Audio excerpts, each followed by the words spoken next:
प्रेम राहू द्या, महाराष्ट्र केसरी कॉम्पिटिशन प्रत्येक वर्षी येत राहणार आहे.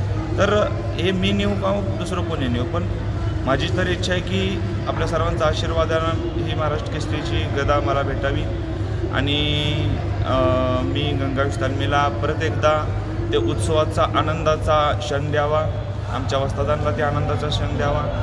तर सर्वांनी माझ्यावर प्रेम केलं ह्याच्याबद्दलच मी धन्यवाद बोलतो सगळ्यांना. वस्तादांची फार इच्छा होती गंगावेशमध्ये गदावी, बरेच वर्षांनी तुम्ही पूर्ण स्वप्न केलं आहे. वस्तादांनी आईवडिलांबाबत काय म्हणाला? आम्ही आणि आईवडिलांबद्दल बोलायचं म्हटलं तर त्यांनी कष्ट केलेलं आहे, खूप माझ्या मागं खूप कष्ट केलेलं आहे. प्रत्येकाचे आईवडील करतात, माझेच नाही, प्रत्येकाचे आईवडील करतात. तर मी त्या कष्टाचं फळ कुठेतरी त्यांना दिलेलं आहे. आणि अजून एकदा मला अशी इच्छा आहे की आतापर्यंत त्यांच्या सर्वांची इच्छा होत्या, पण आता माझी इच्छा आहे की मी स्वतः माझ्या इच्छेनुसार मी त्यांना ही गदा द्यावी. तर आणि वस्तादांचं बोलायला गेलं तर ते मी पान आयुष्यभर त्यांचं पाय धुवून पेलं तरी मी फिरू शकत नाही. त्यांनी माझ्यावर म्हणजे की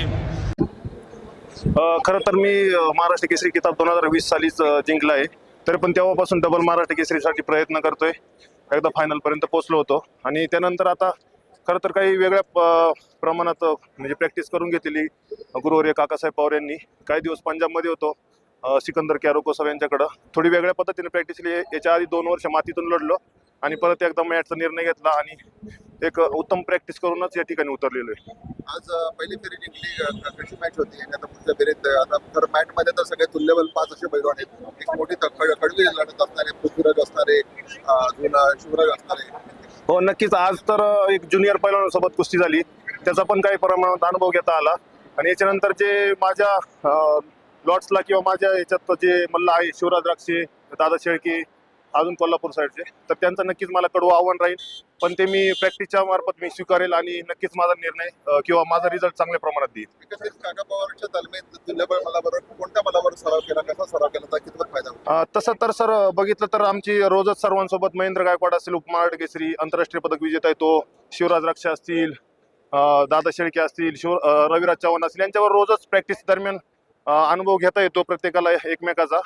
आणि असं काही नाही की आता शेवटी स्पर्धेत मॅटवरती प्रत्येकाचा अनुभव किंवा प्रत्येकाची प्रॅक्टिसच कामाला येईल, त्या ठिकाणी रिझल्ट वेगळाच लागत आहे. जेव्हा तुम्ही महाराष्ट्र केसरी जिंकले तेव्हा काका पवारच्या 2 पट्टे फायनल आलेले, फायनलमध्ये तो चमत्कार पण करू शकला असं. हो नक्कीच. एवढं तर एक माझ्या अनुभवांनी सांगतो की नक्कीच ही गदा म्हणजे महाराष्ट्र केसरी 2026च्या आंतरराष्ट्रीय कुस्ती संकुलाच आम्ही नेण्याचा प्रयत्न करेल आणि आमची इच्छा पण आहे की आंतरराष्ट्रीय कुस्ती संकुलात ही गदा जावी. महाराष्ट्र केसरीसाठी जी कुस्ती सुरू होती, ती कुस्ती लावण्यासाठी या विभागाचे लोकप्रिय आमदार पैलवान ज्ञानेश्वर आबा कटके आणि उपमहाराष्ट्र केसरी पैलवान संतोष गरुड या दोन मान्यवरांना त्याबरोबर 5 लाख रुपये रोख इनाम आणि महाराष्ट्र केसरीची ओपन गटाची कुस्ती सुरू होती, चांदीची गदा आहे लावण्यासाठी आदरणीय मान्यवर या ठिकाणी उपस्थित आहेत. त्यामध्ये आपल्या विभागाचे लोकप्रिय आमदार स्पर्धेसाठी उपमहाराष्ट्रीय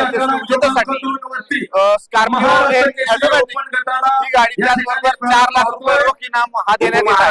त्याचबरोबर गटातील जे विजेते माती विभागातील आणि मॅट विभागातील 9 या 18 विजेत्यांसाठी बुलेट गाडी आणि उपविजेत्यांसाठी स्प्लेंडर गाडी या वर्षी देण्यात येत आहे. त्याचबरोबर मॅन ऑफ द सिरीज माती विभागातून आणि गादी विभागातून यासाठी 51,000 संतोष गरुड त्याचबरोबर 97 किलो वजन गटासाठी माती आणि मॅट विभागासाठी 51,000 आपण आखाड्यामध्ये या. देण्यात येत आहे.